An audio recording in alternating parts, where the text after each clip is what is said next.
right. Hello. Welcome, everyone. It's Monday, February 24th. Claude 3.7 just dropped. See if I can hear myself. Right. Yeah, looks like I can. So I think we're live. That's great. This is very exciting. Claude 3.5 has been the most powerful AI coding LLM that we've seen. And it's old relative to the rate of change in this landscape these days. And we've all been waiting for the successor to Claude 3.5 Sonnet. And today, February 24th, around 1:30 p.m. in the afternoon, it arrived. And so what does that mean? Well, it means if I go to Claude New, I see Claude 3.7 Sonnet. It means if I go to Open Router, I see Claude 3.7 Sonnet.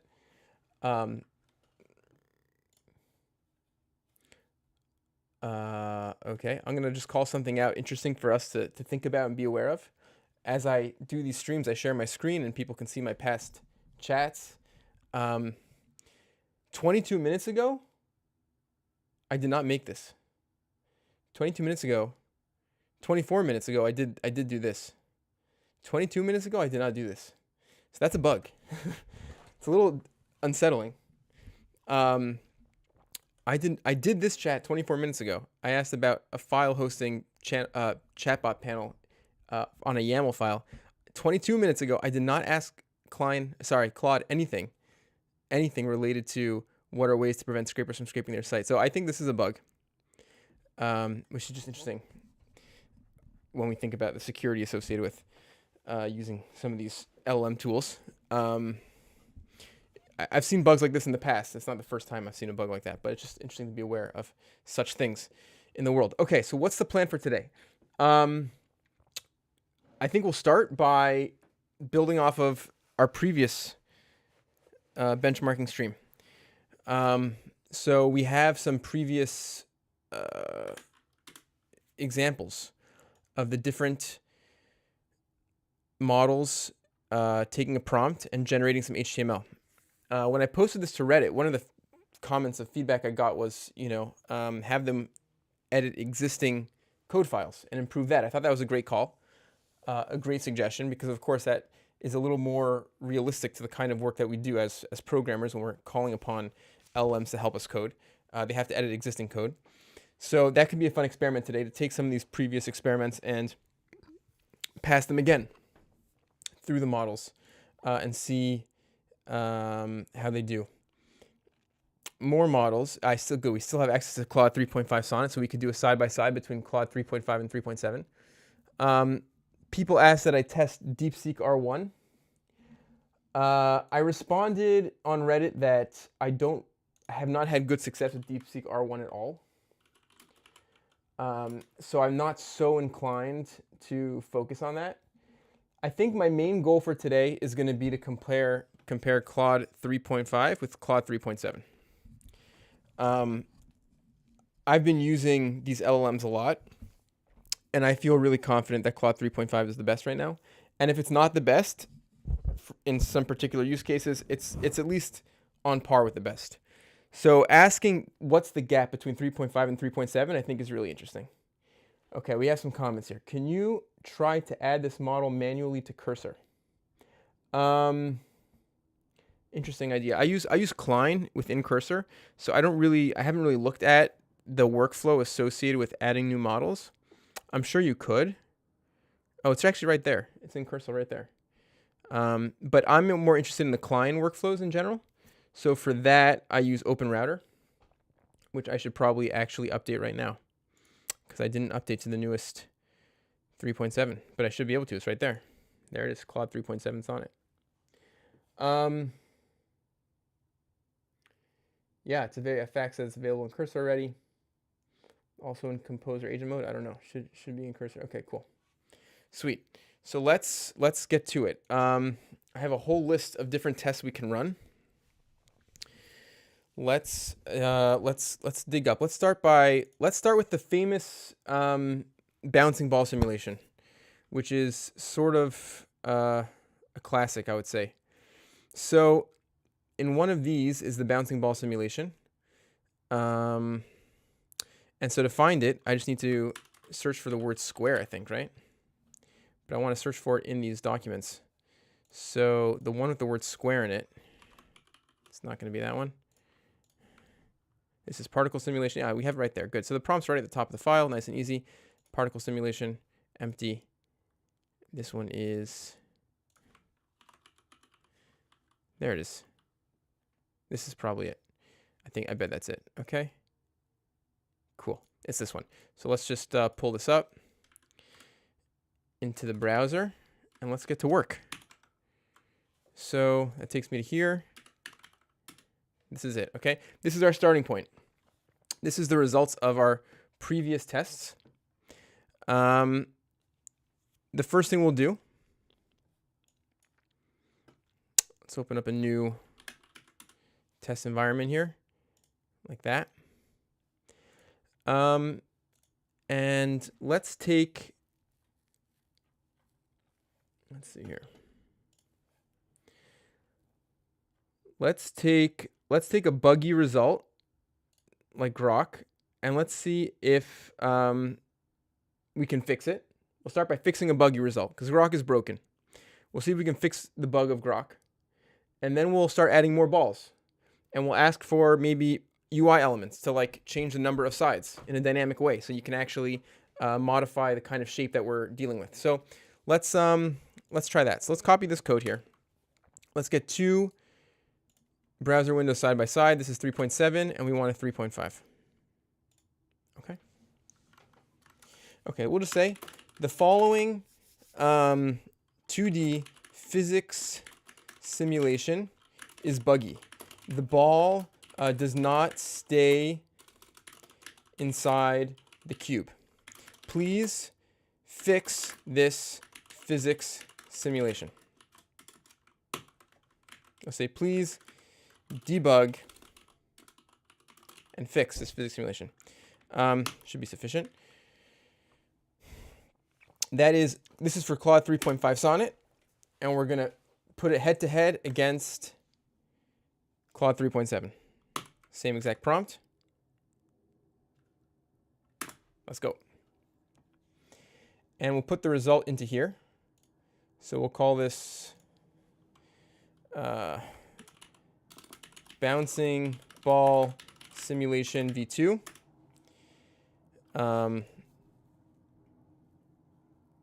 What do I do? Let's do a text. We'll say this is debug fix Grok's broken simulation. This is the prompt that we gave it, and the first result. I keep doing it a little bit too early. I want to change the. I want actually a header 2. This is going to be Claude 3.5. And then after that, we'll do Claude 3.7. So this is Claude 3.5's approach. And we can see right now, it doesn't look great. I think possibly, let's document it. So this is an interesting failure, right? So it is a little bit harder to fix broken code than it is to write code from scratch. I mean, that I think is intuitive to human software developers. When you're dealing with broken code, you're inheriting a lot of stuff that can be a real challenge. So Claude fails at this task of fixing Grok's broken simulation. This is the version that we gave it, and let's put in our code. So this is Claude 3.5. Clearly a little buggy.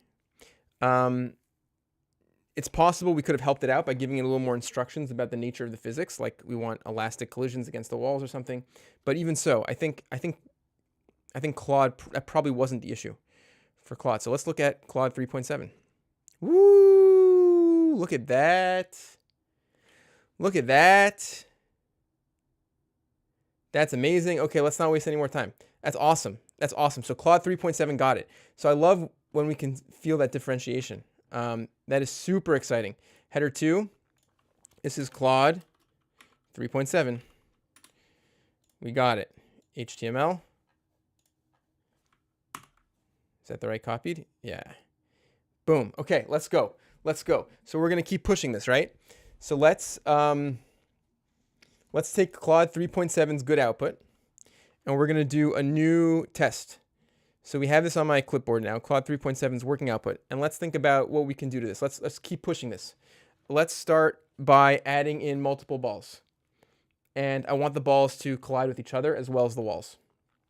And that's going to be our starting point. We're going to go with 3.5 and 3.7. Start a new chat. We always got to be very careful with these tests not to accidentally mess this up. Start a new chat. So we have 3.5 and 3.7. The prompt is going to be, please modify this 2D physics simulation to simulate multiple balls moving and colliding. Let's pick an exact number instead of multiple. Let's say let's start with 3. 3 balls moving and colliding simultaneously. Balls should be able to collide with each other as well as the walls. And we'll just sort of start with that, I think. And then after that, we can bring in UI elements. And the UI elements will be like, dynamically change the number of balls, change the number of edges on our polygon that's rotating, change the speed of rotation, potentially change the speed of the balls. So we can make this more and more complex.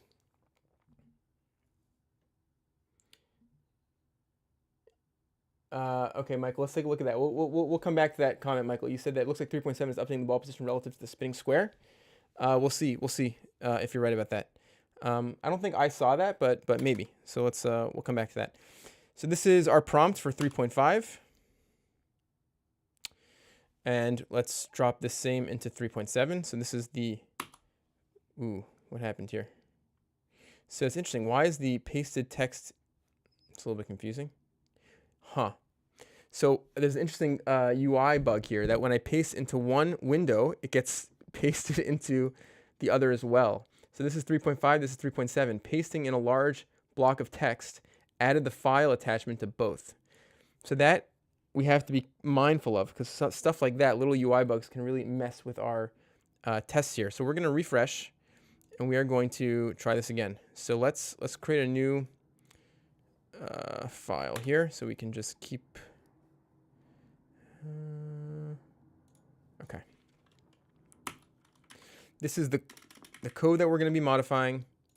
This is going to be our prompt. Please modify this 2D physics simulation to simulate 3 balls moving and colliding simultaneously. Balls should be able to collide with each other as well as the walls.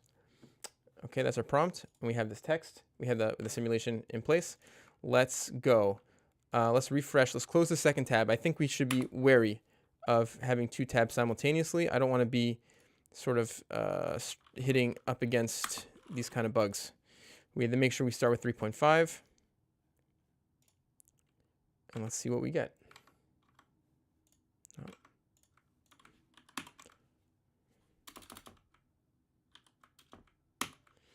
Okay, there we go. Please modify this 2D physics simulation. This is 3.5. Send it off. We'll let that run. Let's come back here. Let's say we're now going to do text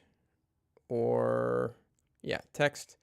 And we'll say this is multiple balls. And then we'll do header 2. This is Claude 3.5. And then we'll do HTML. Let me read Michael's comment here. He says that it looks like 3.7 is updating the ball position. Can I pop this out real quick? How do I do that? Yeah, here we go. Okay. Is updating the ball position relative to the spinning square. So you can see its path curves along with the square. Interesting. You think this path is curving? Yeah, I agree with that. Okay. Yeah, it's a good call. So now I see it for sure. So like the coordinate system is rotating. So that's a bug.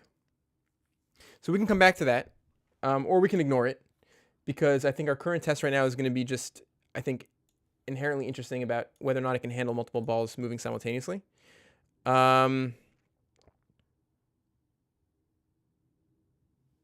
Is this rotating with the square? It's hard for me to know. I'll just say this looks freaking amazing. This looks amazing. It's possible that Michael's right, that the lines aren't perfectly straight. It's not so obvious to me if that's true or not true.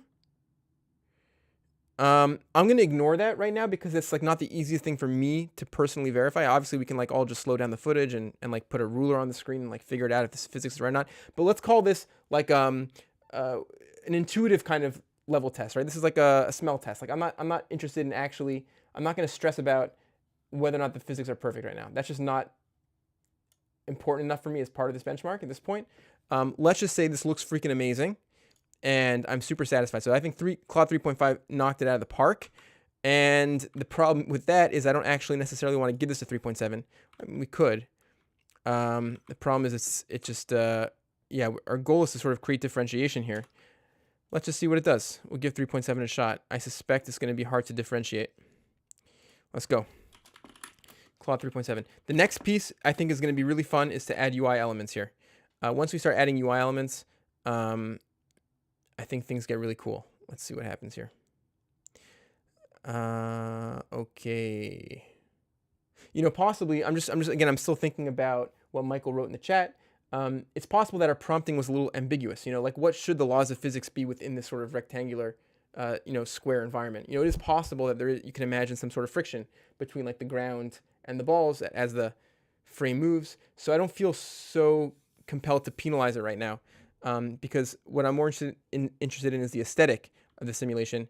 And without having been so precise in my prompting, I'm not too worried about that nuance. But let's keep going. That's 3.5. Let's go to 3.7. So let's add a new tab here. Start new chat. Let's see what 3.7 does.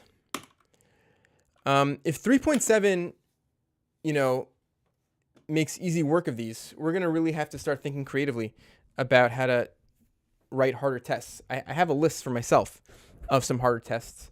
In addition to harder tests, it could be fun to pull up Cursor and start working with Klein and see what we can do in that environment.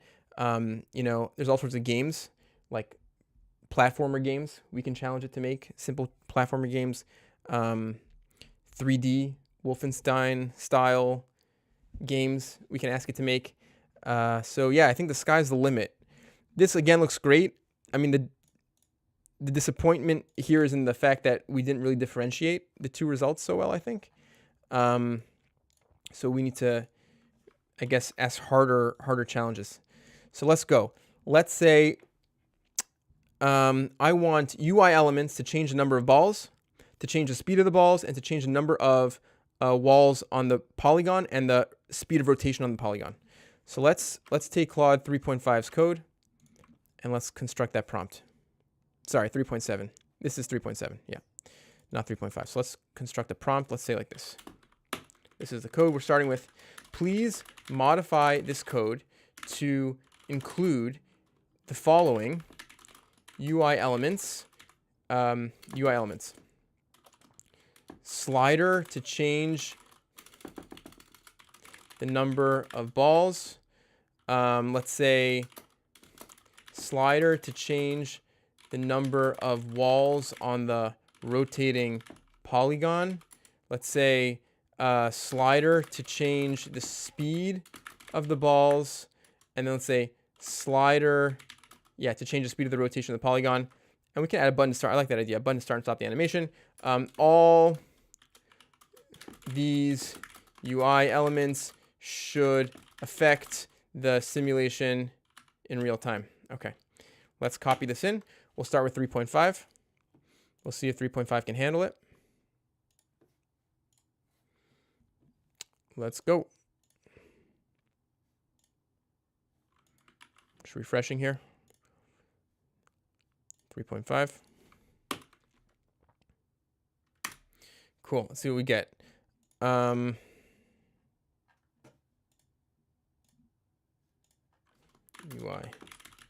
elements.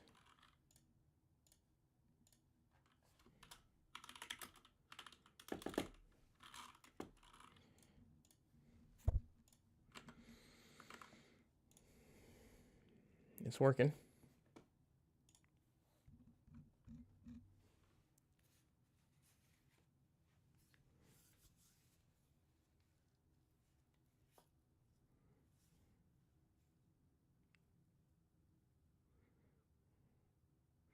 So far, we haven't really tested 3.7. The goal here is to really push 3.7 to the limit today, to really see where it starts to break. So I suspect we might have some work to do to get there. Ooh, we broke 3.5. Okay, that's interesting. Let me close this old tab. We don't need this tab anymore. It looks like we broke 3.5. That's cool. That's good news. No, interesting. What happened here? It's not pure HTML. Let's reframe our prompt. We're going to try again. We're going to try again. We need pure HTML. Please modify this code to include the following UI elements. The output file should be vanilla HTML. Let's try again. Whoops. It's possible that we're hitting up against the limits of what 3.5 can do. This is certainly a challenging prompt. So it will be cool to see if 3.7 can handle it. But this, of course, is our control.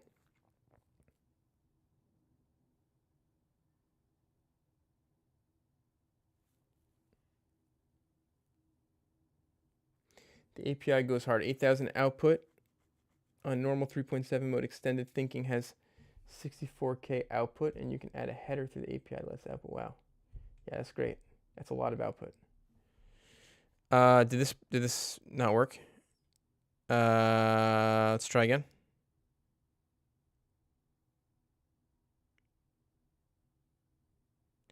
Pondering standby. It's making me nervous. Ooh. All right. Okay. I'm going to say we broke 3.5 for now. Let's go 3.7. Let's see if 3.7 can handle this. Looks like 3.5 is not, I mean, obviously, unexpected capacity constraint is not a 3.5 issue per se. Obviously, that means the server is struggling right now, which isn't necessarily the most surprising thing, considering 3.7 just dropped. But anyway, let's try 3.7. Let's see what we get.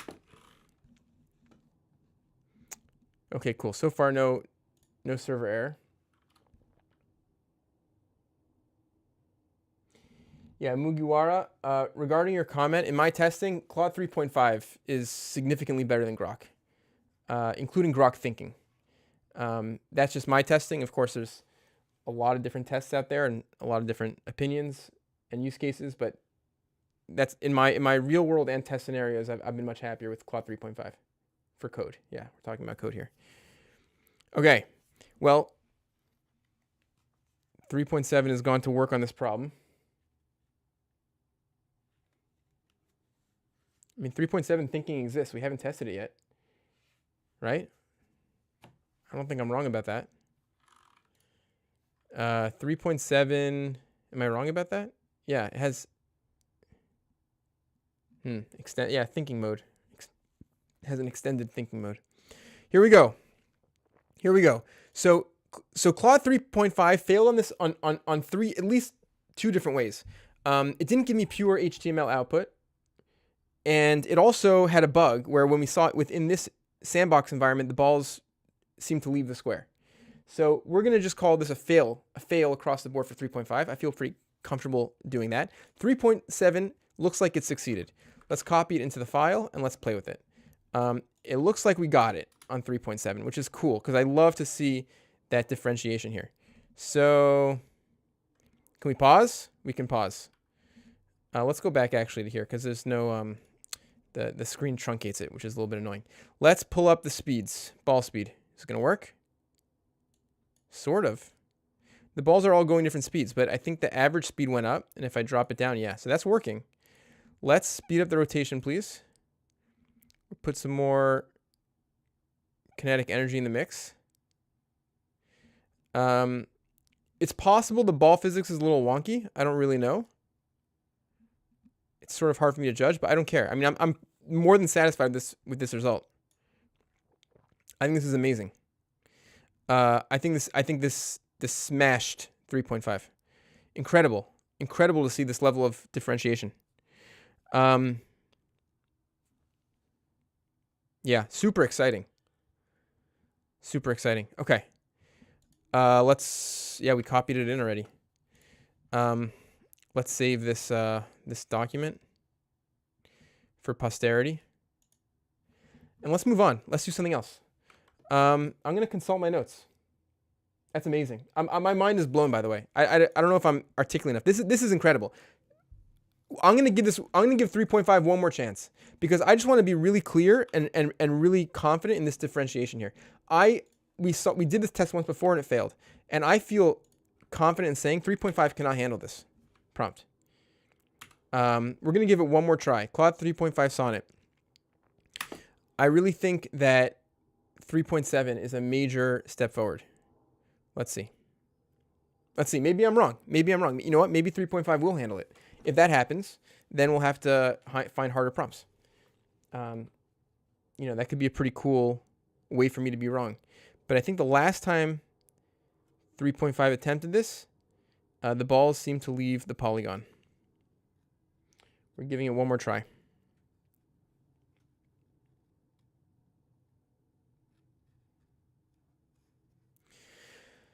There's a lot of tests we can do.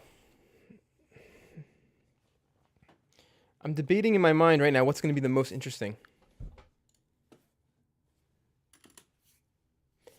I have a list of like physics simulations that are fun to run. The Ising model is a simulation I love. That might be the next thing we'll do. Let's do the Ising model. I love the Ising model. There's also double pendulum simulation, which is really cool. I think that'd be really hard for LLMs. Game of Life is a fun one. I've done that one before. We have a capacity, a tragedy, a travesty, a total tragedy, because the output was there. It did it. It totally did it. It just is refusing to show me the result. That is sad.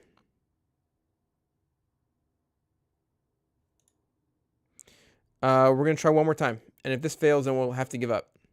But I really do want to, I really do want to get a baseline before I move on to other prompts. I really do want to get a baseline for Claude 3.5. It's a shame. I think maybe, why are they struggling with 3.5? Last try. I really want to get a baseline. And then after this, we're going to move on to, suggestions do it through cursor instead. I could do it through cursor instead. It's not a bad idea, Single. Thank you. I think we should move to cursor. Actually, I agree with that.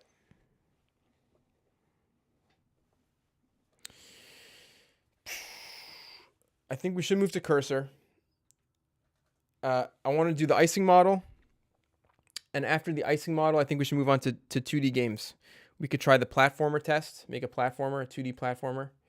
I like to actually start with Tetris, to be honest. Tetris is a really fun one. I have a previous live stream, by the way, where I built Tetris using Klein and Claude. But maybe it got it this time. 3.5 may have gotten it. Let's see. Pause. Is this vanilla JavaScript? It is vanilla JavaScript. Play. Let's crank it up. Ooh, interesting. That's fine. That's success. Rotation speed. That's working. I think it got it. Speed multiply. I think it got it. Okay. So I think we had a failure and then a success. Oh. Hey, Felipe. Great to see you here, man. Awesome. Great to see you. Okay. Let's push this forward further. I want to do an Ising model. So we're going to say that both of them got it. Even though I thought there might have been a failure case before the success case, but let's not worry about that. Let's do the Ising model. Let's see if we can get an Ising model simulation. That'd be really fun. And then after the Ising model simulation, let's do some games. Let's make some games with AI. That'll be fun too. So let me think here. Let's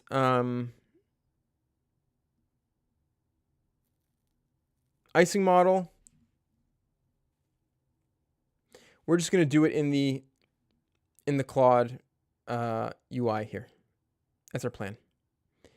Let's just go to 3.7 and let's just ask it to impress us. We're going to keep it simple.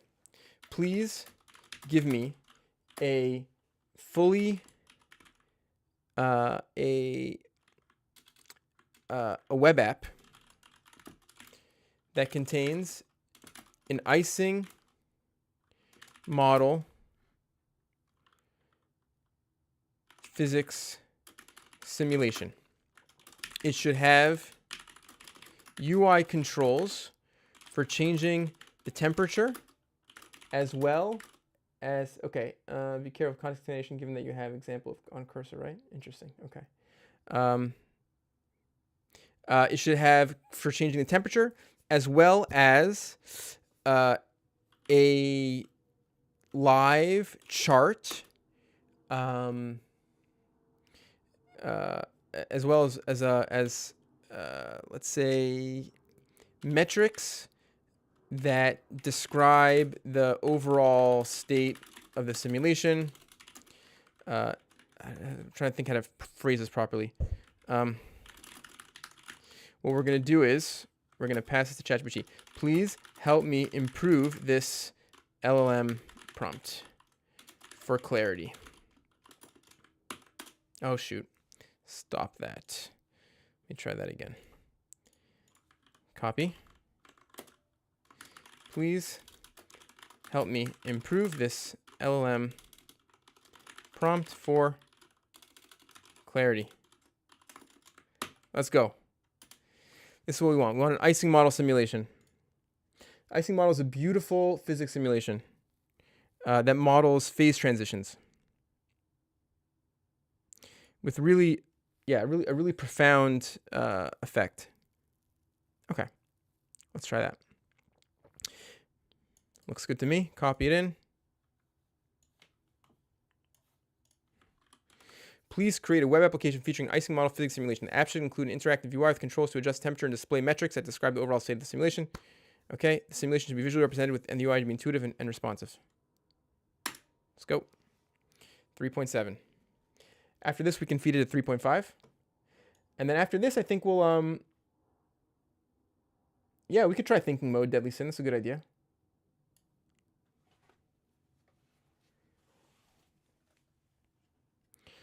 It'd be nice thing to try for sure. We can get 3 sort of results now. We can get 3.5, 3.7, and 3.7 with thinking mode.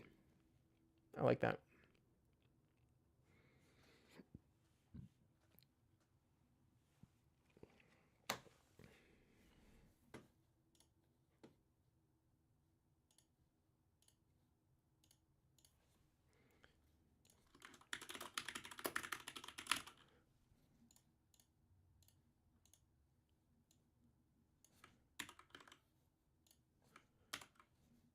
Okay.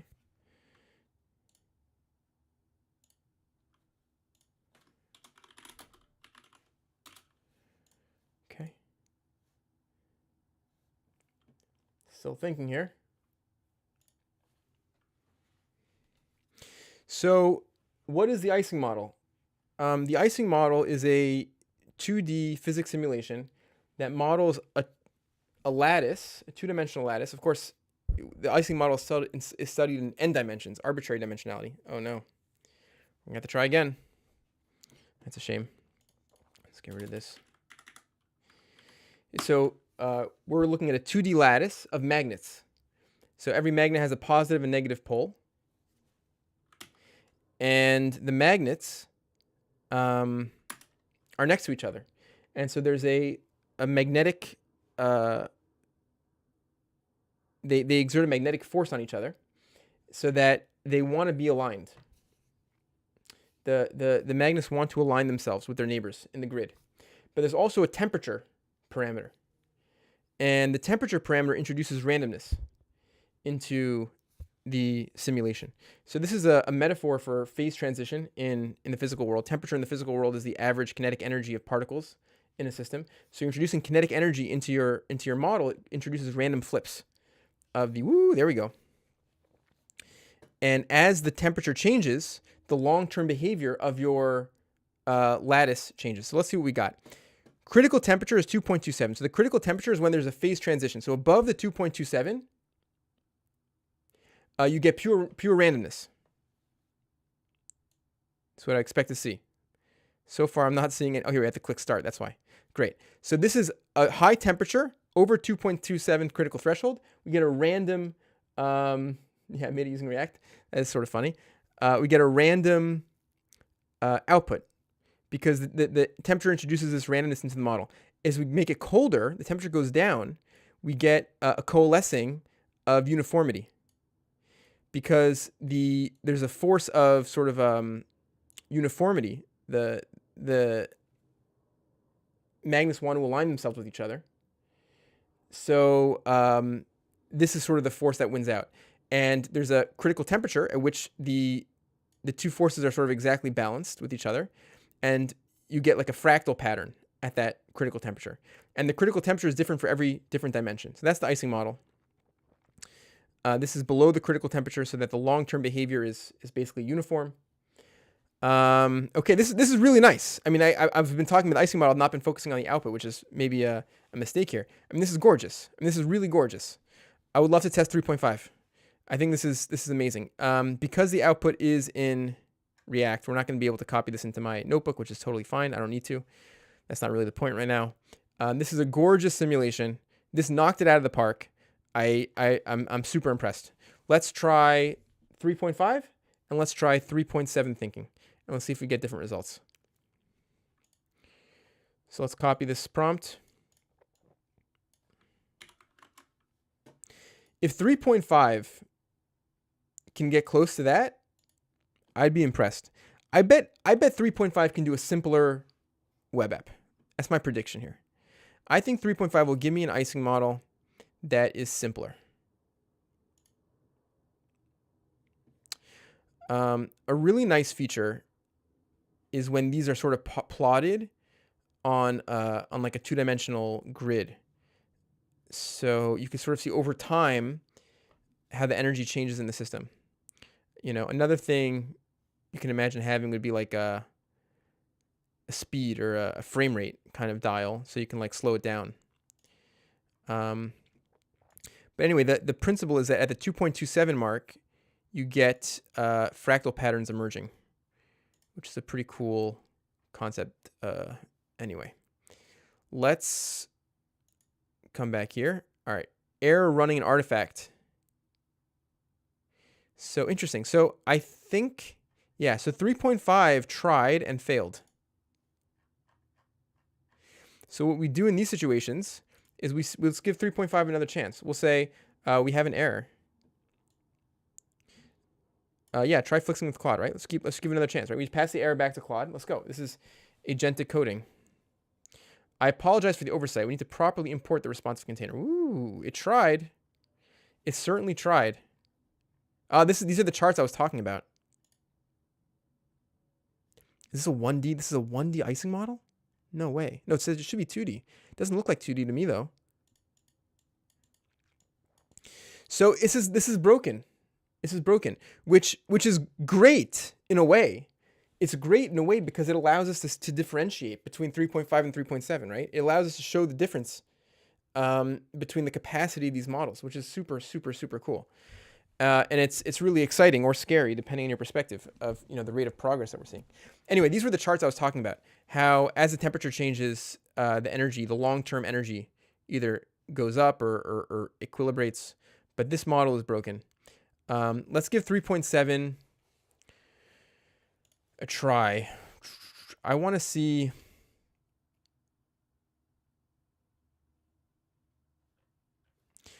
Let's give 3.7 thinking a try. Let's just see what that does for now. And we can maybe even modify the prompt a little bit. We can say, the app should include an interactive UI with controls to adjust temperature and display key metrics and the overall state of the simulation. I'm going to add 2 words here. Over time. This is nudging it in the direction of making those nice charts that sort of graph the properties over time. And we're going to try this for extended. And we'll see if we can get an improvement over 3.7 with 3.7 extended. Yeah, that's possible. Single suggests maybe they downgraded 3.5 for 3.7. That's plausible. Very possible. Okay. After this, what's next? I think after this we can open up Cursor. And we can try some coding with Klein. And I think we should make a game. Maybe we'll start with Tetris. I think Tetris is a nice benchmark. I've done it on my stream before. I think last time I tried Tetris, it took me about 20 minutes or so. I mean, you could obviously find the video. The thumbnail of the live stream has Tetris on it. You can obviously find the video and see if I'm right about that. Ooh, that's really nice so far. Metrics over time. Oh, this is so nice. This is better than, how do I make this full screen? Is it possible? It's got to be possible, right? I mean, I could do it in CSS, but there's no way to make it full screen. This is gorgeous. This is just gorgeous. It's going much slower for some reason. So I wonder if there's a performance issue. This is what I was talking about. This is beautiful. They even have a what am I seeing section. 3.5 didn't give us that. Yeah, nothing like that. This is gorgeous. This is huge. I mean, this is like scary. Scary good. We're at the critical temperature here, so we expect to see sort of this, emerging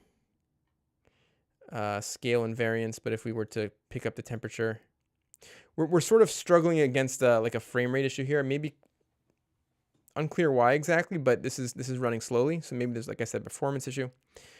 Either way, I'm super impressed with this. If I was in college and I was studying the Ising model or double pendulum or physics simulations, as I did back in the day, I mean, what a tool this would have been. When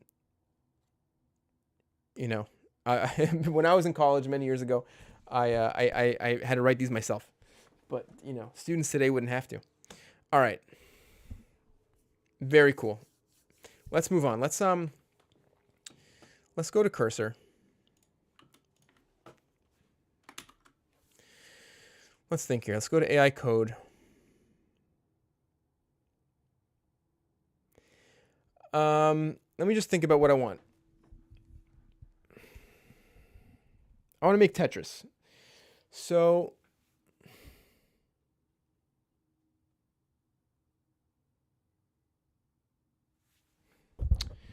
let's ask ChatGPT real quick here. I'm going to pose a question to ChatGPT.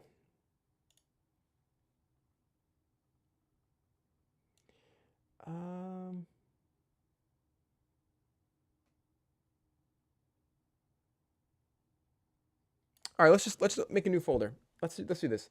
Let's go to my terminal. Let's go AI code. Let's make a new folder. We'll call this Claude 3.7 test. Let's open that up.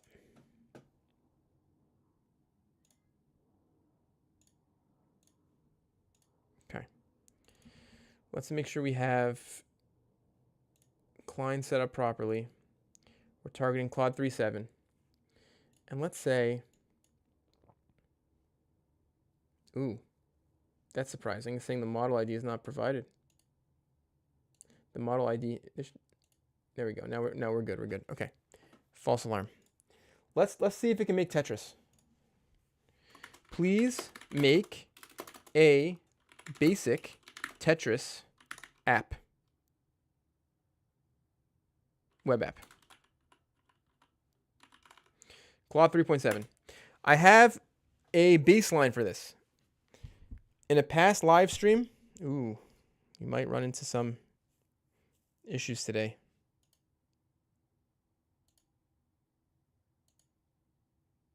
Okay. Well, this experiment is might be short-lived. Here we go. After like 4 or 5 retries, we finally convinced it.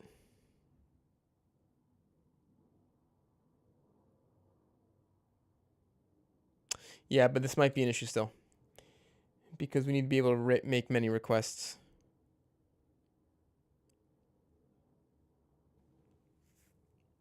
As I've been trying to say, you can compare this run to a previous run of the same task to see if we've improved between now and, let's say, I don't know, like 3 weeks ago or whenever that was.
Okay, retry.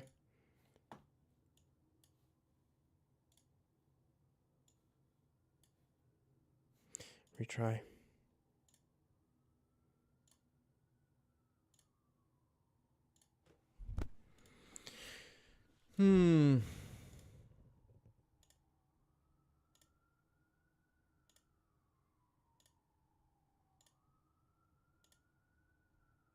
At a certain point, we'll have to give up. I don't know how persistent we want to be. This is the previous output right here. What's possible? This was 2 months ago. Time flies. Okay, it's already making a commit. So I'm not worried about the commit. Let's run it. It costs 30 cents. The pricing seemed to be exactly the same between 3.5 and 3.7. Let's go. Let's go.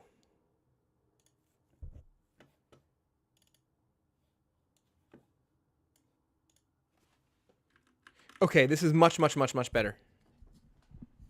Like, way better, right? Claude 3.5 could not do this in one shot. Claude 3.5 had a crazy amount of bugs that had to be worked out.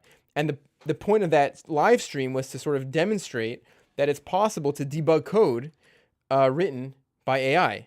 Like, the point of that live stream was that you can get a bad output from an LLM and work with it and massage it and improve it. But this is totally different. This is a one shot and go. This is a completely different result. I'm quite flabbergasted by what I'm seeing here. That's shocking to me. So instead of playing Tetris all day, we should probably move on to another experiment. I want to make sure we can clear some lines. I would love to get a Tetris first, but not so well suited for that. Yeah, it just works. It just completely works in one shot. Compare this to the last live stream 2 months ago. This was not a one-shot job. This was a lot of going back and forth and debugging and creating a debug panel and feeding errors to the model. A lot has changed in 2 months. That's crazy. That's crazy. We should push this a little further. I mean, there's a lot of things we could do with this, right? I mean, let's just try something else here before we move on to a platformer. A platformer is always a fun challenge. Before we move on to that, we could just say, please add a dramatic and explosive animation. I don't know if we'll be able to do this. This is a hard. I wouldn't know how to do this in vanilla JavaScript. Whenever a row of blocks is cleared in the game.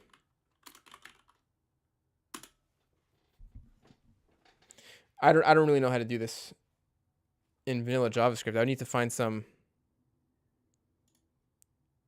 libraries or something.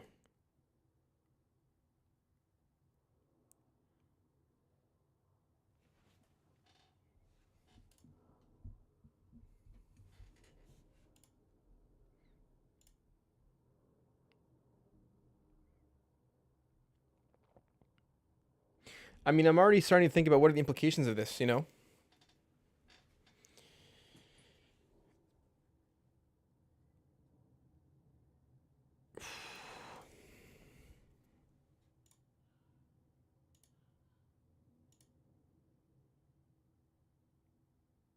One of the biggest limitations we have right now in the world of AI coding is related to context size. Because, of course, you know, code bases are so huge that modern LLMs can't, you know, they can only see a small snapshot at any given time. So I think that's going to need to be another piece of this puzzle as we move in the direction of AI coding. But, I mean, this is an incredible step forward, it seems.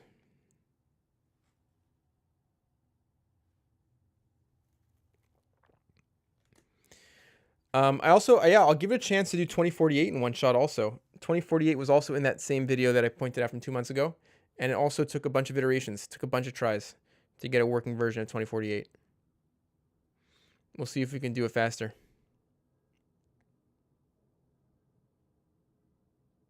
It's creating a particle system, adding an explosion animation when a row is cleared,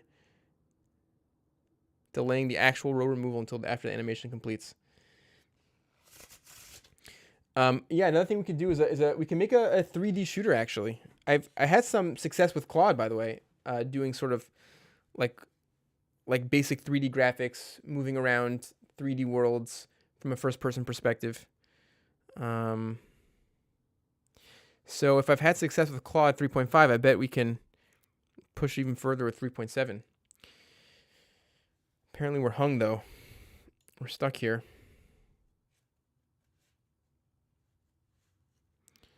Stuck on line 447.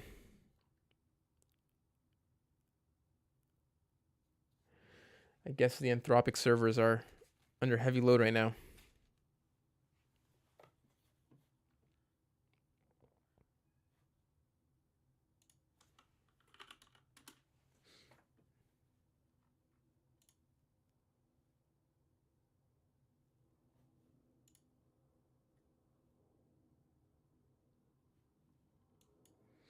So I'm looking at the Open Router page here. Apparently they have 2 API endpoints that provide this model, which is interesting. I don't know why that is. Google Vertex also offers the model. We could potentially try switching over. The output context window is smaller, but I don't think it'll be an issue for us right now. Usually the input context window is more of the limitation. But let's try again. Cancel. Resume task.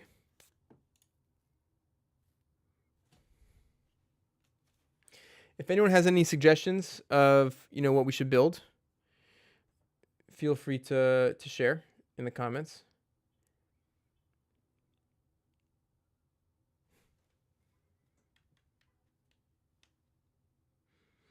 Let's see how it does with a particle explosion effect in pure JavaScript here.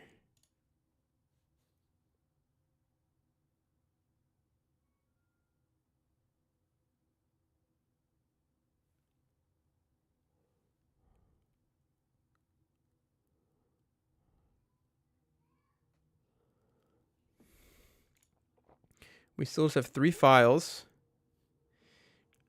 These are big files. Are we gonna get stuck again? Same spot? I wonder what that could be.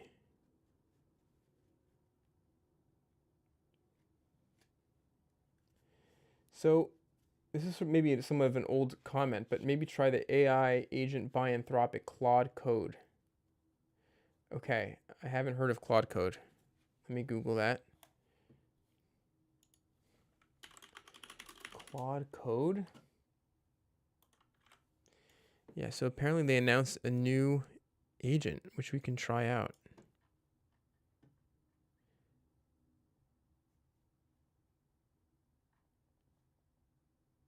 I see. This is why it's hosted on Google's Cloud Vertex.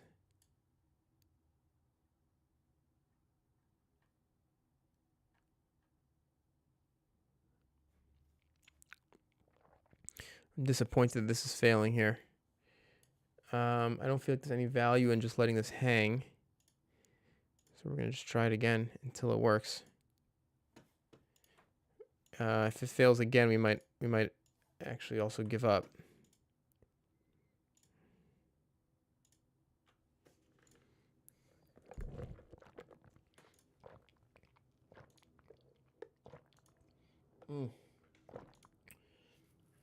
Okay. Let's try a different endpoint. Let's go to Open Router. Let's go back to that Claude 3.7. So we can also try Google Vertex here. Let's see if that helps us out. Is that it? No, it's not it. We need 3.7. Let me see if I can copy it.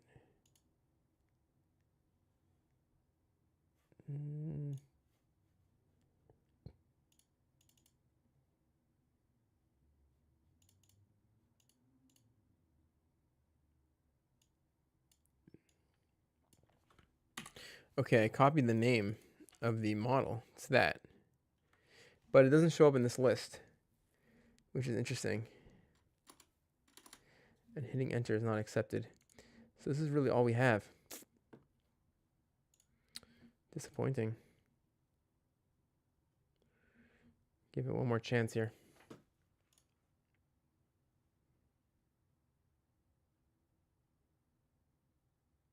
So it's noticing that maybe it's trying to include too much code at once. Oh, base64 encoded audio data. Holy smokes. For real?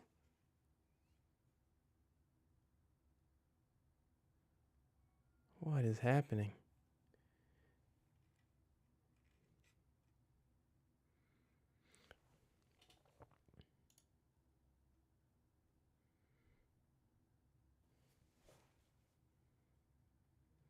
Have I tried code? Mugiwara, are you asking about Claude code, I assume? I mean, yeah, Claude code, is that what you're asking about? I have not tried Claude code yet. It's going to create an explosion sound file.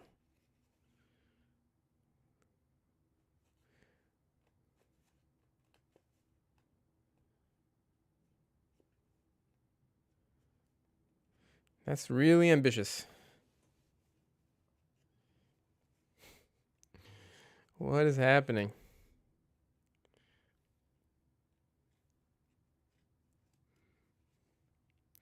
Well, we're certainly making progress now. I've successfully implemented the dramatic and explosive animation, finally. Let's see. Okay, well, we have to clear some lines, I guess. So pause, spacebar drops bricks and pauses the game, which is a bit of an annoying bug. But we'll live with it for now. Okay, it made a crazy sound effect. We also need there's also an issue with the scroll bar.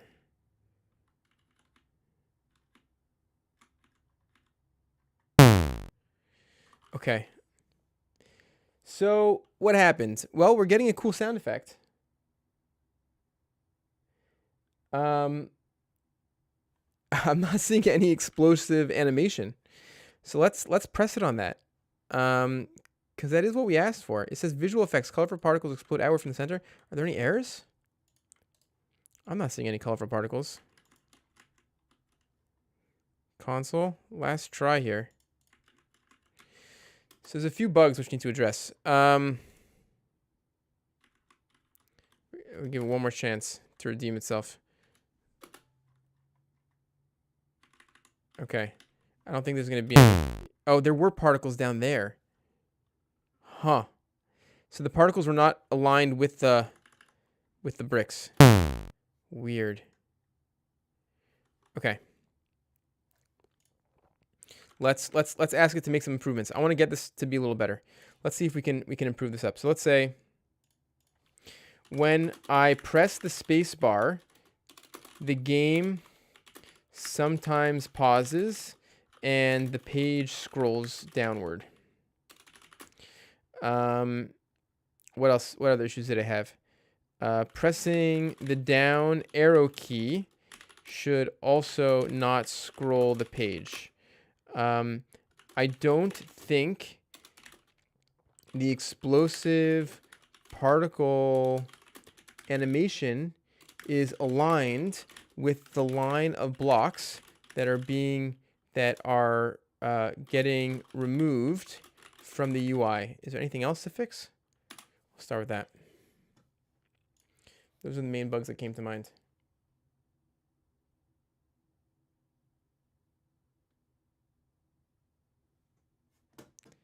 Retry. Yeah, I do want to try Claude code. This is having issues, of course, as we've seen. Okay, let's give it a shot. Let's see if we can make this like feel nice.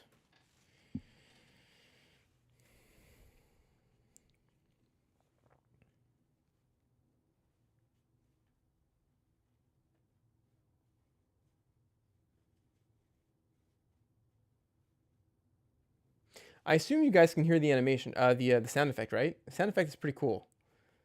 It's like a retro gaming explosion sound effect. I sort of love it.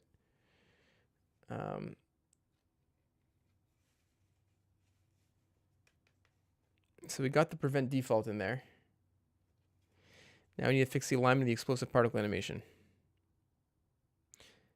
I see that the effects canvas is created and appended to the game board container. The canvas is positioned absolutely, but there is no specific positioning top left defined. This might be causing the misalignment.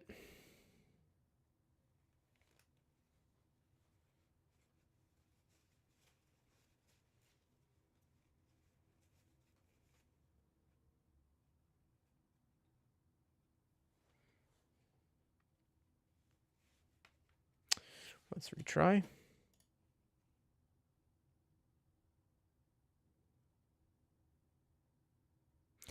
This retry interaction is so funny. It's like we're interfacing with such a brilliant AI tool, but like the infrastructure is like this limiting factor. So you have to like keep tapping retry to get it to work for you. It's so interesting. Okay, let's go back to my browser. Let's refresh the page. Let's close this down. Let's see if this is gonna work. Press start. Let's go. So far, so good. Yeah, it's not doing. The color scheme's a little bit suspect here, but live with this for now. Let's go. It's a little hard to see where I'm aiming. Okay, it's not great actually. I'm in a bad spot Tetris wise. Oh no, I need two of those. I sort of dug myself a hole here. Okay. Let's go first. Oh, it's still misaligned. Still misaligned, but it's cool. It's dramatic. I'm pleased.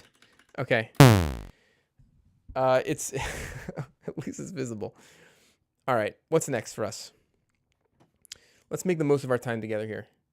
Let's take a look at code. What is this Anthropic code thing? How do I get to Anthropic's code? What is Claude code? Yeah. Is it out?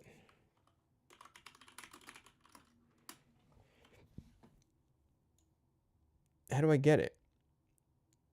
From the terminal. So terminal. So I need to install Claude CLI, I assume. Okay, let's see some benchmarks.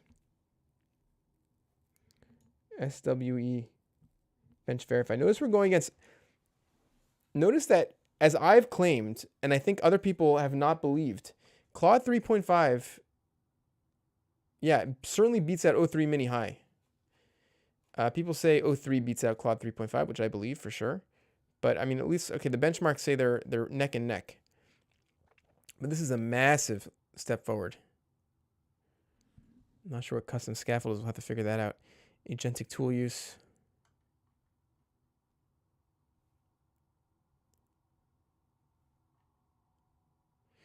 Okay, here's some results. Graduate level reasoning. So is O3 on this chart? O3 is not on this chart. I'm also very skeptical of benchmarks in general, to be honest. So I'm not even like, I'm less concerned about what the benchmarks say than I think most people. Let's see what Claude Code has for us. Since June 2024, Sonnet has been the preferred model for developers worldwide. That is true. Introducing Claude Code. It's an active collaborator that can search and read code, edit files, write and run tests, commit and push code to GitHub, and use command line tools. Great. It's an early product, but it's already become indispensable for our team, especially for test-driven development, debugging complex issues, and large-scale refactoring. See, that's always been a major limitation related to these LLMs and context window size. So I wonder if this is, if there's some progress here in sort of handling these large-scale refactoring problems. In early testing, Claude Code completed tasks in a single pass that would normally take 45 plus minutes of manual work. In the coming weeks, we continue to okay.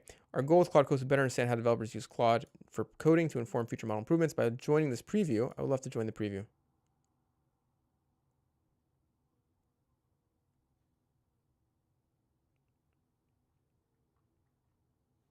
Install Claude Code. Let's do it.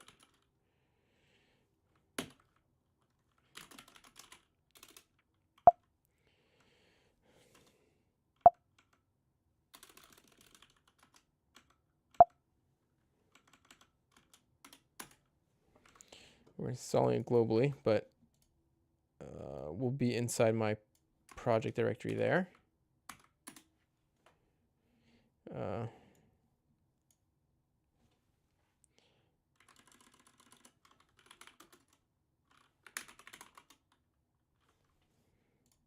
Okay. So what are we going to do with it? Run Claude to launch. I guess we'll do 2048.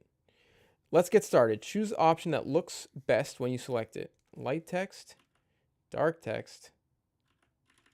Go with light text. Great. Claude Code is built based on API usage through your Anthropic console account. Pricing may evolve. Press enter to log in. Sure.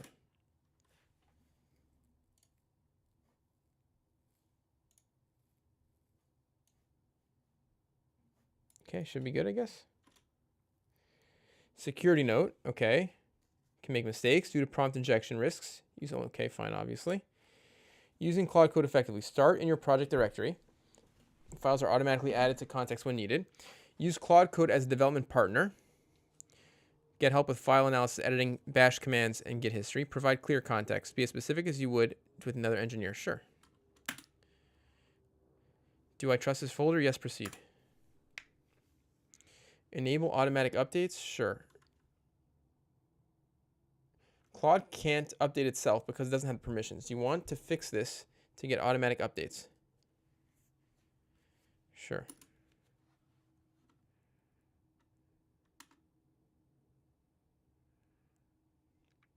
Okay. Tips for getting started. Let's ask to make 2048. Please make a 2048 web game with cool looking animations.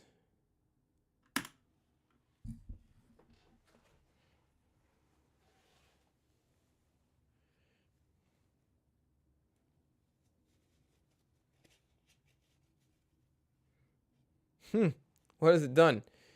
It's deleting everything. Okay, no. No. Do you want to make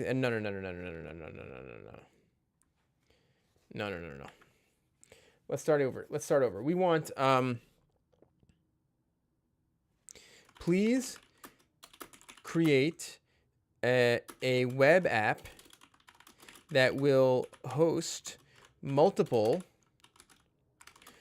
web games, including the Tetris game currently found in this folder. Don't overwrite the Tetris game, but refactor the code and rename files so that we can add more games and browse them from a single home page.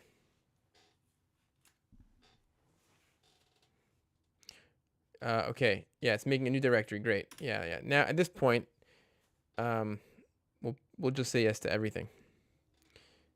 Yeah, I'm not even reading it. Just do what you want. Interesting. I don't know what it's doing. I'm just accepting.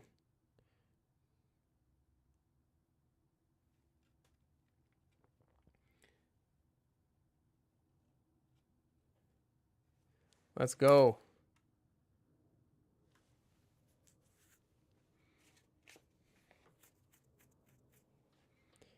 Go for it.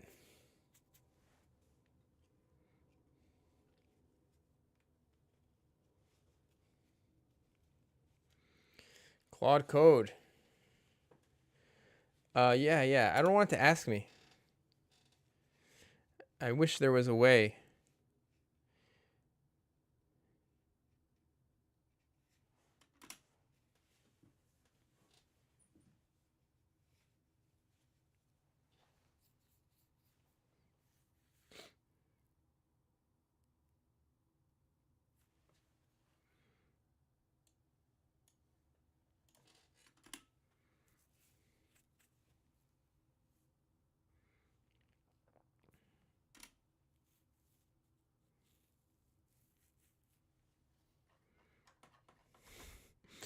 What a mess.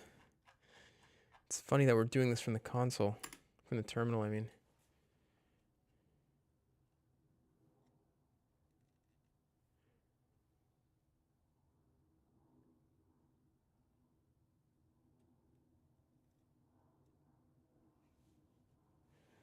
What do you mean, Rusty?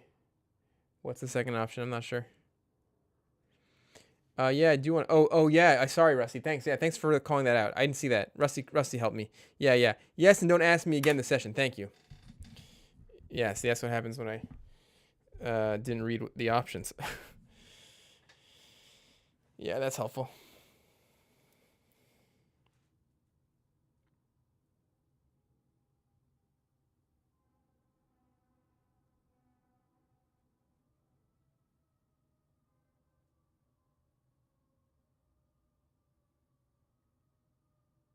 Well, one difference that I'm noticing so far, it could be coincidence, but we haven't hit the same kind of API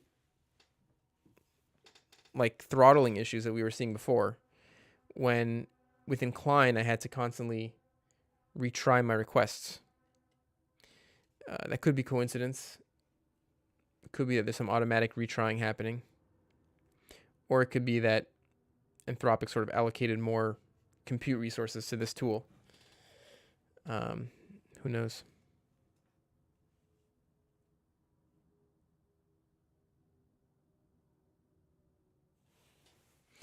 But I'm excited to see what it does with this.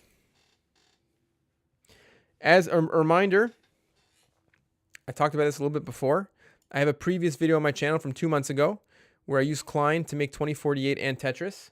And the takeaway from that video was that it was not easy. I mean, I was able to do it in, let's say, about 40 minutes both games. So let's say about 20 minutes per game or so, approximately. Maybe a little more. But it required a bunch of back and forth. Tetris today was much faster. Let's see if 2048 is also faster. I've created a multi-game web application that includes a homepage with a gallery of available games, the existing Tetris game, and 2048 game with animations. That sounds great. So to find it all, yeah, it's right there. Let's give it a shot.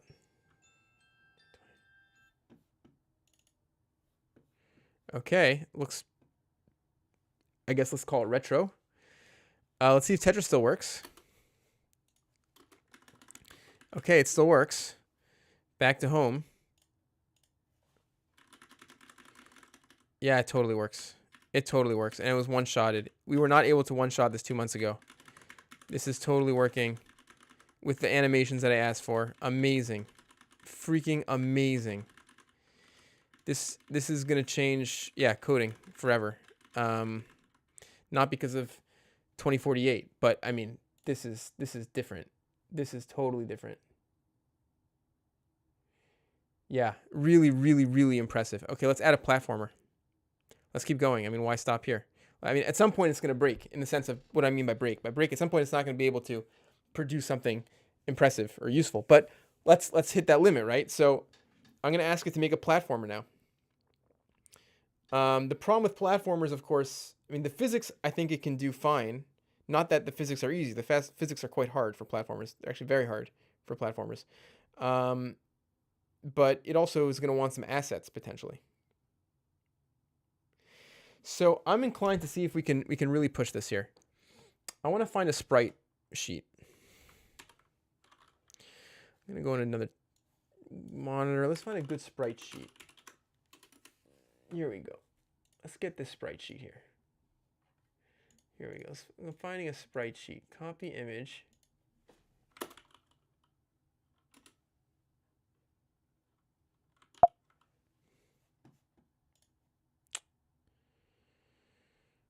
I want to save image as. Call the sprite. .png. And I'm going to save it. You can't see what I'm doing because I'm on a separate monitor, but I'm saving a sprite sheet.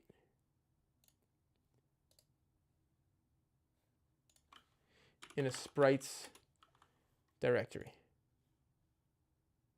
Let's use WebP. Okay. So now I have this. It doesn't look like it's a transparent background. Yeah, also, the other issue, of course, I just realized now is that Claude is not going to be able to see the sprite sheet. I mean, Claude 3.5 has image capabilities. I don't think Claude 3.7 does, though. It'd be quite easy to confirm that. It might. It didn't seem to have it in the Open Router API endpoint. So, what about a 3? Yeah, okay. Rusty asked for a 3D FPS game. Let's do that. I like that idea more, actually. Thank you. I'm going to run with that idea. Let's do that. We're going to make a 3D FPS game. I think that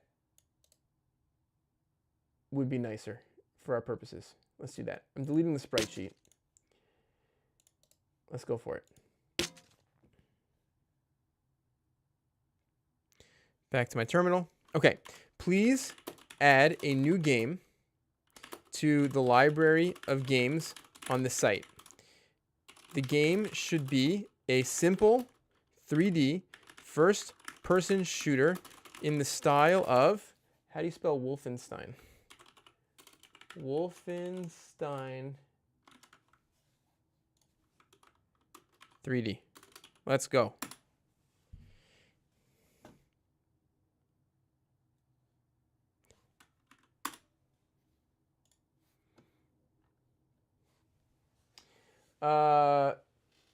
I'm being asked what the price is. If you're asking about the price of the Open Router API endpoint, I noticed on the site there was no change in price between Claude 3.5 and 3.7. We could look at the API documentation and look it up, but I'm going to hold off on 1 second before I do that.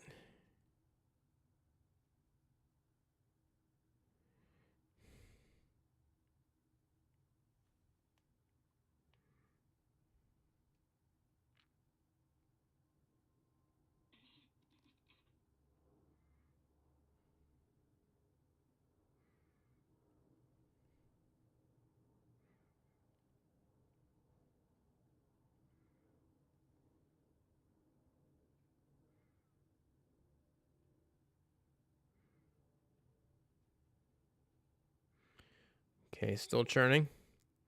It's been churning for 77 seconds. Okay.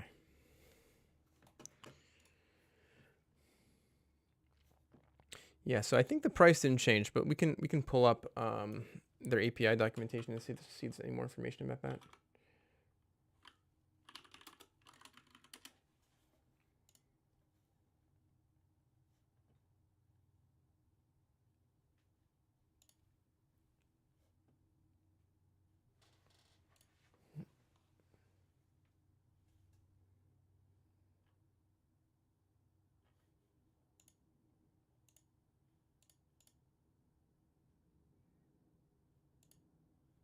Yeah, I don't really know what the price is.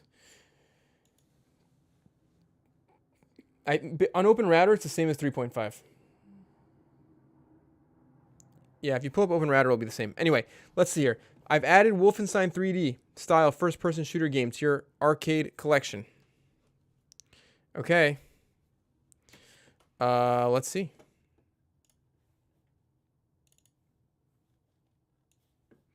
Check it out.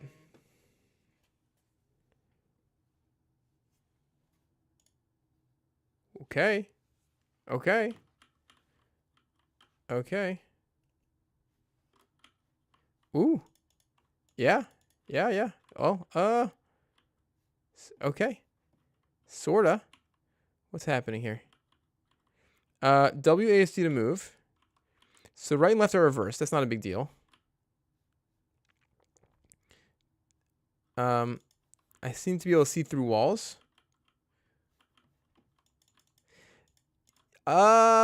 It's something. It's I don't know. I'm not blown away by this. I'm not blown away by this at all. That's the truth. Of course, there's certain limitations, right? Limitations of graphics. The WSD is not doing exactly as I would expect. There's an ammo counter at the top, though. I have a score. Now my ammo counter is 0. I have a health at 60%. I press R. It's not reloading. Oh, no, it did reload. It just took a while.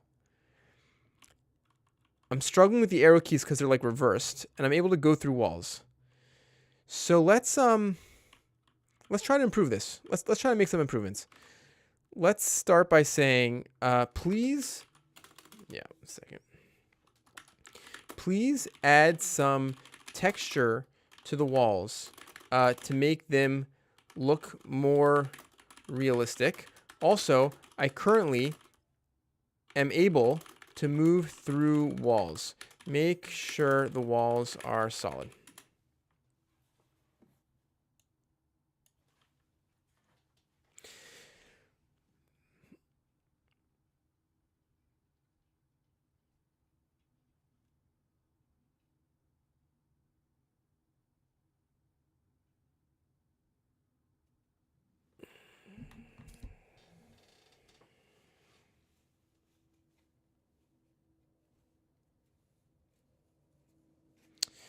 While we're doing that, we can try to play around a little more to learn more about the way this game works here. So,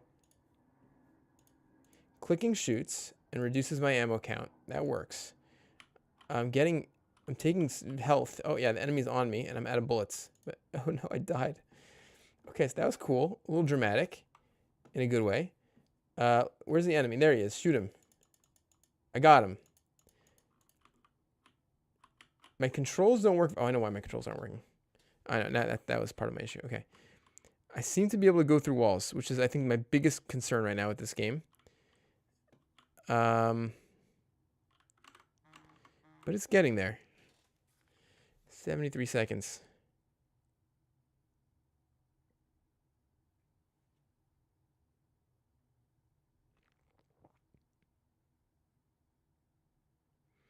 Okay.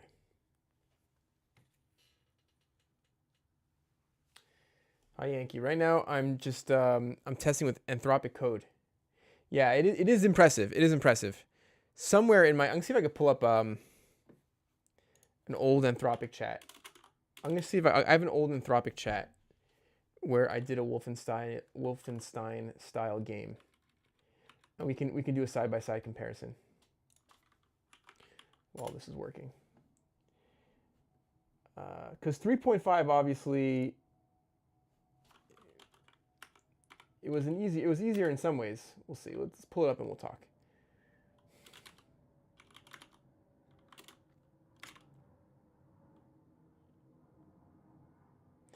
I must have done it in Claude. Sorry, in Klein. I mean, it's not there. So I did it in Klein. I can probably pull it up still though. Let's see if it's worth pulling it up. Somewhere I have an older Wolfenstein 3D experiment done with Claude 3.5. Open projects, documents. Yeah, it looks like it's on my other machine.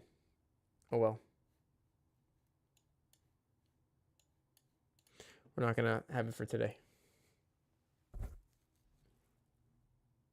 So just from memory, in the other one, the big difference, I guess, there wasn't the wall bug, which I think is throwing me off quite a bit.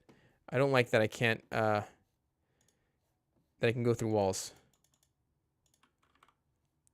The other one didn't have any enemies though, which is certainly going to be less of a challenge. I keep dying. Oh, I know why.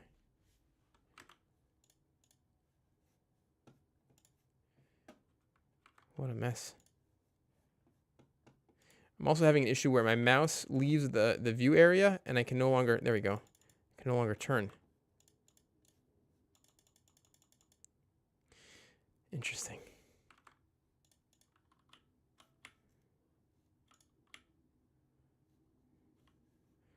Okay, I managed to run away. All right. What happened to my game? Let's see here. It's still thinking. 240 seconds in. Accepting all its changes. Okay, it's done. Realistic texture walls. That's great. Fix wall collision detection. Let's see if that works. All right, let's give it a shot. We come here. Another thing to keep in mind, by the way, when we talk about whether or not this is impressive, it's important to keep in mind we're asking to do this literally in vanilla JavaScript. Like a real use case would involve some sort of library for managing this. So I think this is pretty broken, actually. I think this is pretty broken, sadly.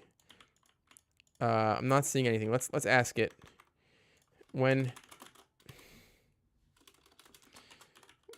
I start the game, I just see a black screen now. But I think we are getting a sense of like where that limit is, you know, which is cool. I mean, these tools are human in the sense of like we have to, garbage in, garbage out, right? We have to be sort of mindful about what we ask of it and how we prompt it and the tools we expect it to take advantage of to get good results. I mean, the nature of this benchmarking test is sort of to like put all that aside. Like for today, we've like forgotten all good practices when it comes to how to prompt properly, how to validate the code properly. We're being super lazy. And so what that does is it gives us like in a way like a harder test for the model. But it's also not so indicative, I think, of a probably more typical use case. Yeah, again, so shooting works, reloading works, but the landscape is I'm either frozen or barren. So what I would do in this scenario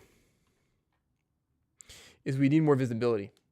So I would say like, please add a debug panel to the Wolfenstein game with information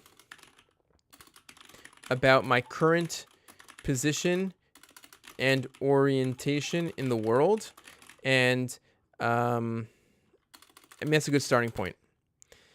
If we start with that, I'll say currently, I don't see any walls or enemies. Currently, when I move the mouse and press the arrow keys, I don't see any visual change in my environment. That's a good question. YTube, Anon. Yeah, I wonder about that too. I think Klein is a really impressive, mature agentic coding tool. We don't know the ways in which Claude code may or may not have some of that stuff built into it.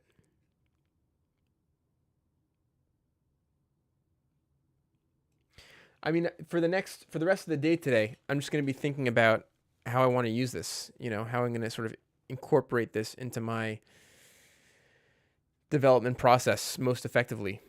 What doors does this open up, basically, is sort of the question I want to ask myself.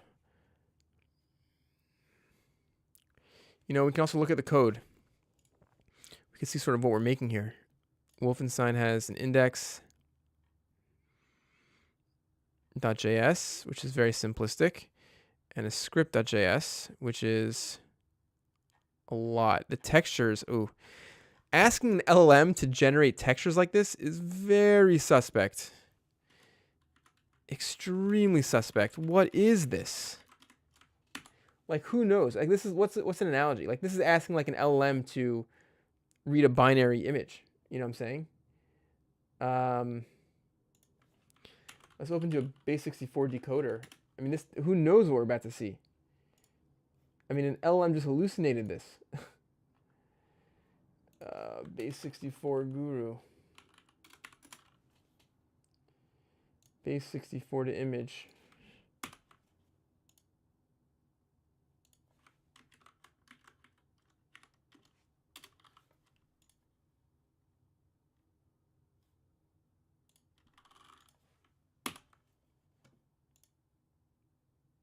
What is happening? So yeah, I'm not even getting a successful decoding. Honestly, I didn't even bother to check the browser console, but I wouldn't be surprised if that's just like a garbage texture.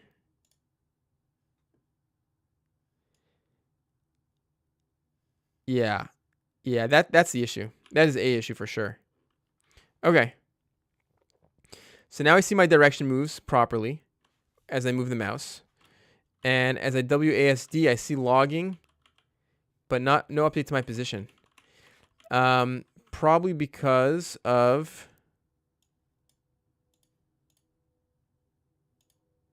this error, which is probably because the texture that it hallucinated is not a real texture. And the reason I feel confident in saying that is because it's not able to decode it when I pass it to a base 64 decoder, which makes me think that it's just a completely broken texture, which is very interesting. So that approach of hallucinating a texture like this is just not going to work.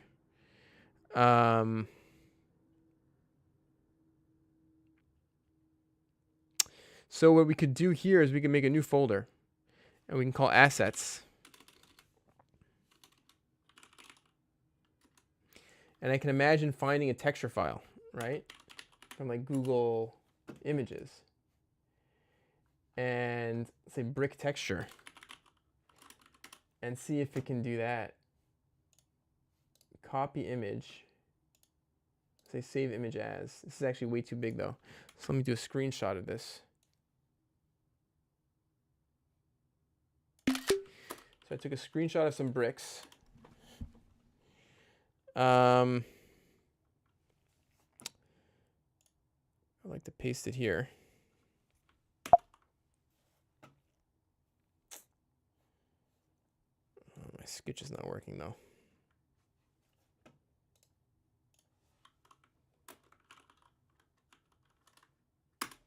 Here we go. Quit. Okay. Okay, well, let's try that again.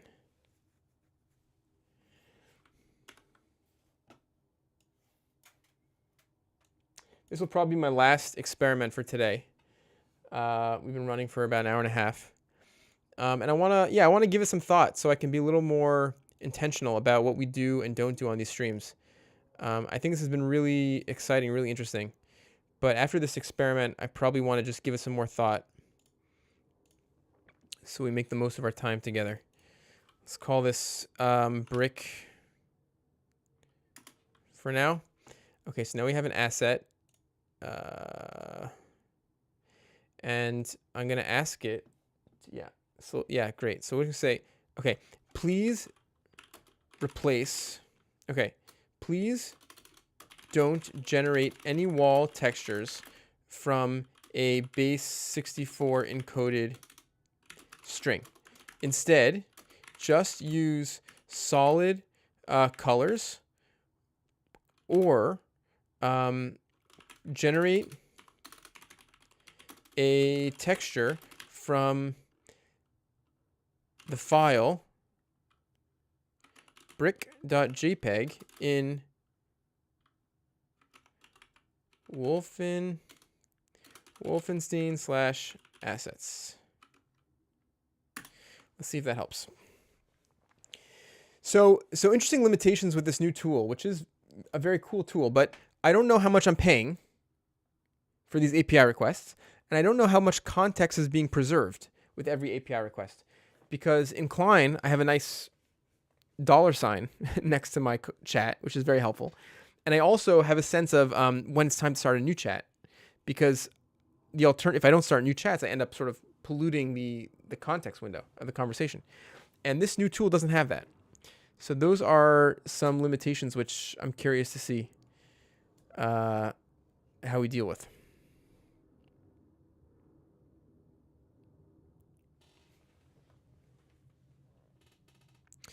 Oh no, it says it's trying to create a brick.jpg file. That's a misunderstanding of my prompt. Well, I think we'll let this run. We'll give it a shot. And then I'll probably end for today. And I'm going to give a lot of thought to, what the next stream needs to be. How we can push this further, use it better, get deeper understanding, and really ask the question, what doors does this open up for us? That I think is the deep question here. How is the world going to change now that we have this tool? So, well, this is thinking we can run a game of Tetris here.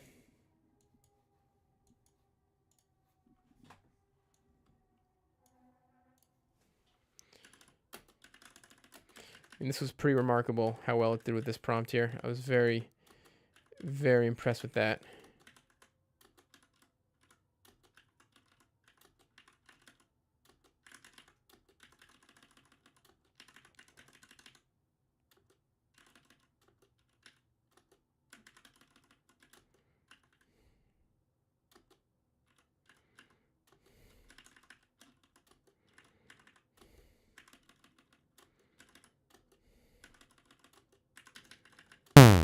Ooh, that animation was correct. Huh. Go figure. Previously, I was having issues with that animation not appearing in the right spot, but now it appears in exactly the right spot. And the sound effect, that's really cool. This is a great Tetris game, and we got this in one shot. That is still mind-blowing. Completely mind-blowing.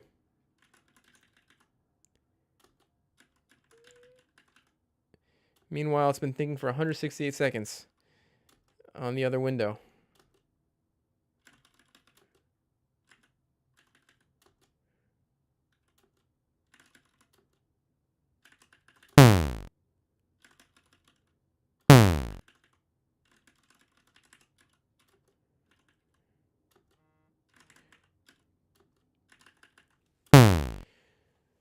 All right, let's pause this game.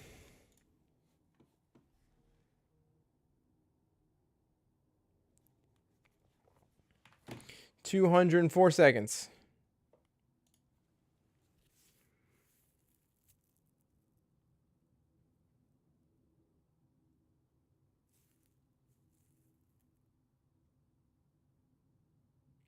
There's not good insight into what it's doing. Klein is a really mature product when it comes to this agentic workflow. I know how much I'm paying. I know what it's doing. I know what the context is. Without those features, it's hard for me to imagine switching to this tool. I bet with Klein, we could have gone way further in this time frame. So that's just part of what I'm learning right now.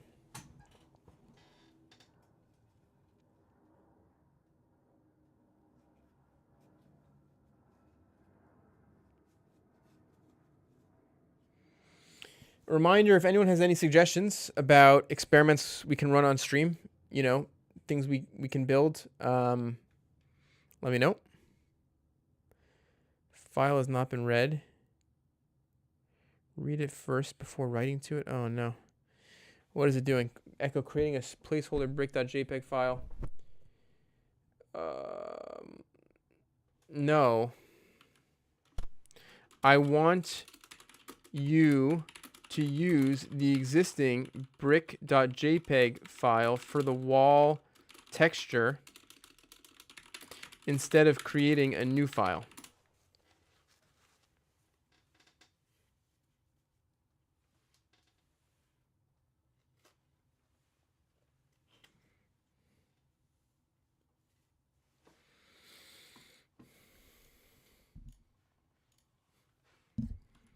Oh, it's buggy now? This broke? It looks like we're hitting some bugs. Possibly because code is changing in the directory. Who knows? It's interesting. Let's close it down. No, that wouldn't change it, obviously. Code changing in the back end in the directory wouldn't affect the fact that this app has already been loaded in the browser, so that's not related, of course.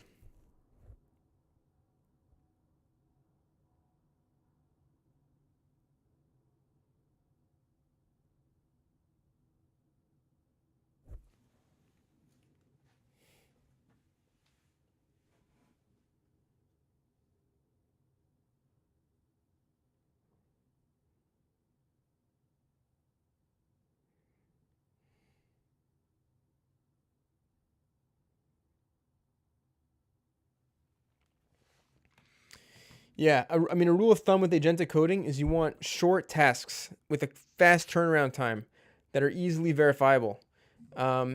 Never in my workflows with Klein would I want Klein to be thinking for more than 20 seconds or working for more than 20 seconds. It's concerning that I don't know what's happening here. I wonder if maybe some of it has to do with API infrastructure availability. Maybe it's not actually doing very much. I just don't know. So I'll say a learning from today is that this is not going to be the tool that I'm going to use in the near future for my work. It's just not ready yet, in my opinion here.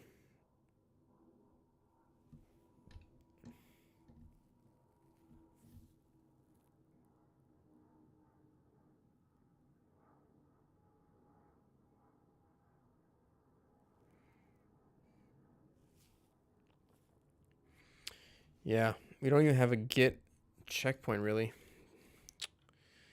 It's disappointing.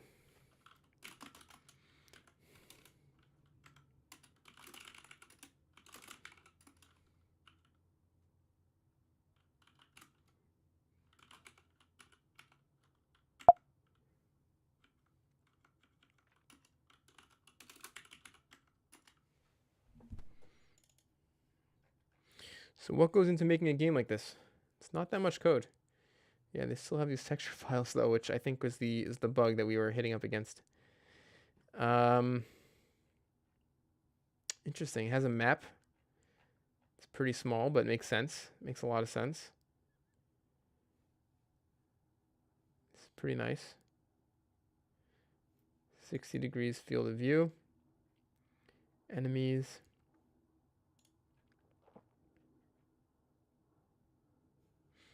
And these are where they spawn. Very interesting.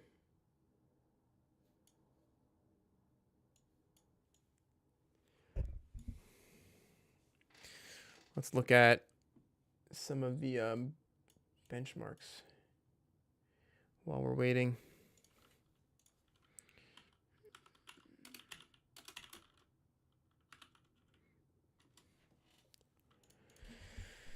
Looking at some of these benchmarks here. State-of-the-art performance on SWE bench verified.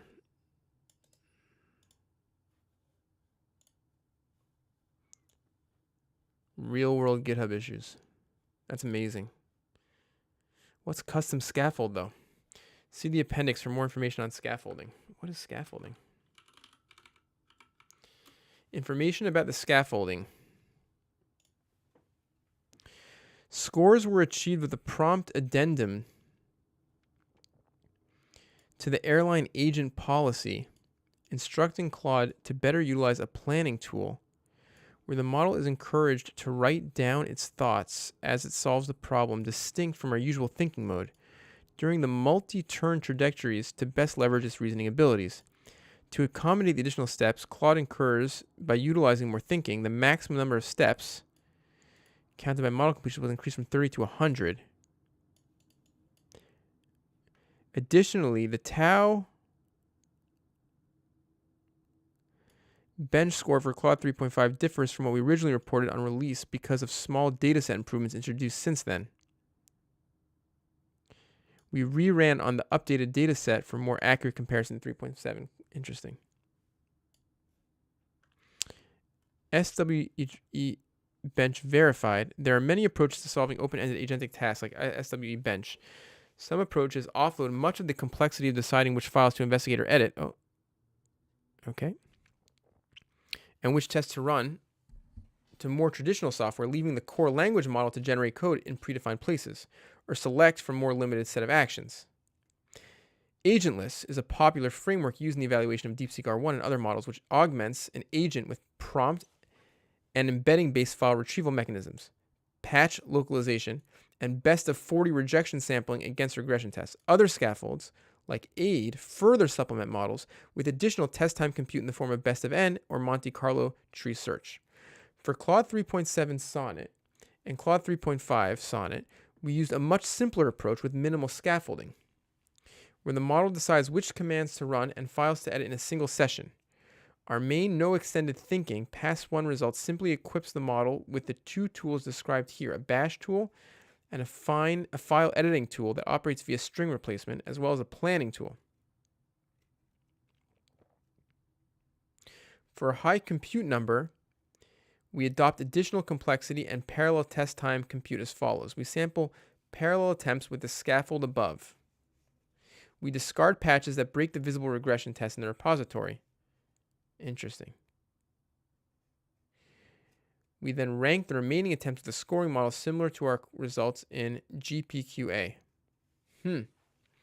This results in a score of 70.3 on the subset of N489 verified tasks.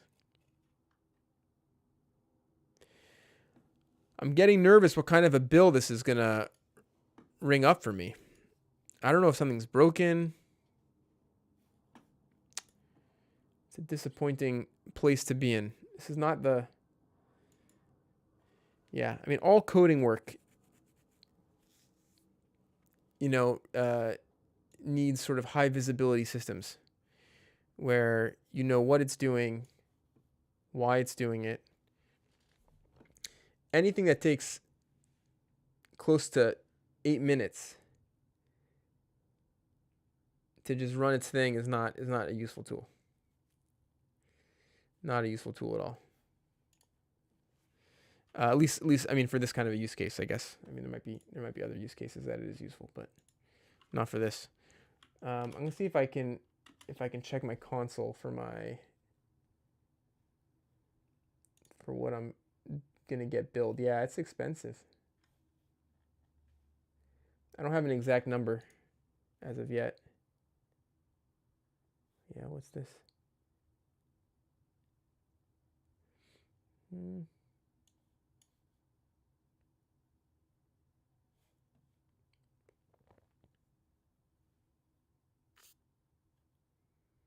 All right. Well, I'm gonna end the stream here. Thank you all for joining me. I maybe if it's worth posting, if the result here is exciting, you will see it again in a subsequent stream or a subsequent video.